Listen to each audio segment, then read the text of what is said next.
कभी कभी हम इसी में समय व्यर्थ कर देते हैं कि परिस्थिति के लिए कौन जिम्मेदार है या कौन आरोपी है।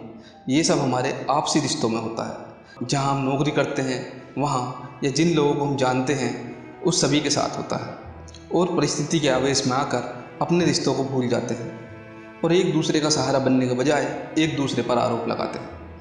नमस्कार दोस्तों, स्वागत है आपका। आज मैं आपके लिए एक ऐसी कहानी लेकर आया हूँ जो न केवल आपके दिल को छुएगी बल्कि आपको ज़िंदगी से रूबरू कराएगी।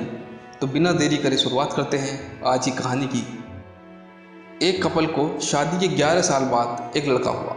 वो बहुत प्रेमी कपल था। उनका लड़का उनकी आंखों का तारा था। एक सुबह जब वह लड़का तकरीबन 2 साल का था, लड़के के पिता एक दवाई की खुली बोतल देखते हैं। उन्हें काम पर जाने के लिए देरी हो रही थी, इसलिए उन्होंने अपनी पत्नी से उस बोतल का ढक्कन लगाने और अलमारी में रखने के लिए कहा। लड़के की मम्मी रसोई घर में तल्लीन थी। वो ये बात पूरी तरह से भूल गई थी। लड़के ने वो बोतल देखी और खेलने के इरादे से उस बोतल की ओर गया। बोतल के कलर ने उसे मोह लिया था, इसलिए उसने उसमें पूरी दवाई पी ली थी। उस दवाई की छोटे बच्चों को छोटी सी मात्रा भी जहरीली हो सकती थी। जब वह लड़का नीचे गिरा तब उसकी मम्मी को जल्दी से दवाखाने ले गई, जहाँ उसकी मौत हो गई। उसकी मम्मी पूरी तरह से हैरान थी और भयभीत हो गई थी कि वो कैसे अपने पति का सामना करेगी। जब लड़के का परेशान पिता दवाखाने में आया तो उन्होंने बेटे को मृत पाया और अपनी पत्नी को देखते हुए सिर्फ 4 शब्द कहे। आपको क्या लगता है कि कौन से होंगे वो 4 शब्द?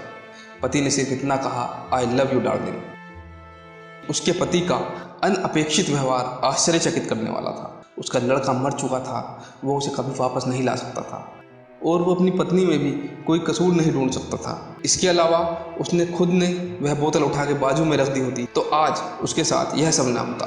कुछ भी हो जाए, हम उस व्यक्ति को कभी नहीं भूल सकते जिसे हम प्रेम करते हैं।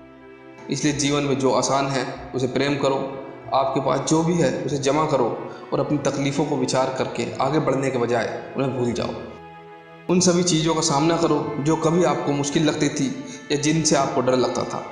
सामना करने के बाद आप देखेंगे कि वो चीज़ें उतनी मुश्किल नहीं थी जितना कि आप पहले सोच रहे थे। हमें परिस्थिति को समझकर ही लोगों के साथ व्यवहार करना चाहिए और लोगों की कठिन परिस्थितियों में उनका हमदर्द बनना चाहिए।